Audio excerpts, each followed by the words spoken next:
আমি আপনাদের কাছে কি বলবো, আপনারা সকল মিডিয়ার লোকেরা আছেন, আমি আপনাদের কাছে কিছু বলতে চাই না। আমার অবস্থা খুব খারাপ। আমার 3টে ফুলাভান স্বামী আমার উপহার দিয়ে গেছে, উপহার স্বরূপ করে দিয়ে গেছে। আপনারা সবাই দোয়া করবেন, আমার একটা ছেলে 2টে মেয়ে, এই উপহার নিয়ে যাতে সারা জীবন কাটায় দিতে পারি। আর আমি যাতে আমার ফুলাভান্ডিরে স্বামী মেয়ে মৃত্যু অবস্থায় তাকে দোয়া করে গেছে, আমার ফুলাভান্ডি আল্লাহ দেখবো, তুমি আমার ফুলাভান্ডি তোমার কাছে দিয়ে গেলাম, তার কথা যেন আমি রাখতে পারি।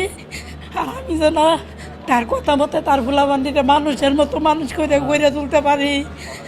এটি আপনাদের কাছে আমার অনুরোধ, আপনারা সবাই দোয়া করবেন। আর বাচ্চাদের ভবিষ্যৎ, হ্যাঁ বাচ্চাদের ভবিষ্যৎ নিয়ে অবশ্যই থাকবো। সে ছিল একজন ভালো ফায়ার ফাইটার, আমি সবার মুখ থেকে শুনছি এবং জানি। সে আরও 2-3 বার আহত হয়েছে এই ফায়ার সার্ভিসে কাজ করতে যায়। এবারও হয়েছে, এবারটা সে মৃত্যুর সাথে ভাঞ্জাল হয়েছে, তার জীবন মরণের প্রশ্ন হয়েছে। লাস্টে সে দেশের এবং জনগণের জন্য কাজ করতে গিয়ে দেশের জন্য সে জীবনই লাস্ট দিয়ে দিল। সে কোনো ফুলামানের চিন্তা করে নাই, সে তার বাচ্চাদের চিন্তা করে নাই, সে দেশের চিন্তাই করছে, করে সে তার জীবন দিয়ে দিছে।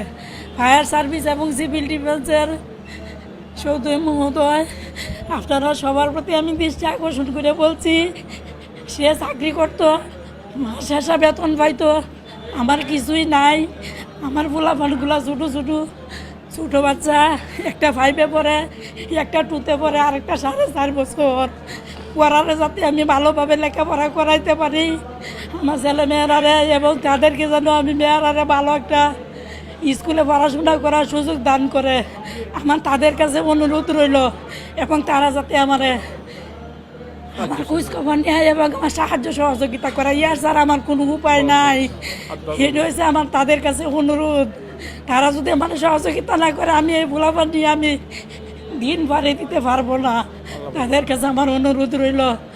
আর ছোটো বড় ভাই ও বোন, সরি বোন না ভাই, আপনাদের সবার সাথে ছোটো বড় সবাই ভাই বোনের সাথে মোটামুটি ভালো পরিচয় আছে, শামীমের মোটামুটি আছে, সবার সাথে চলছে।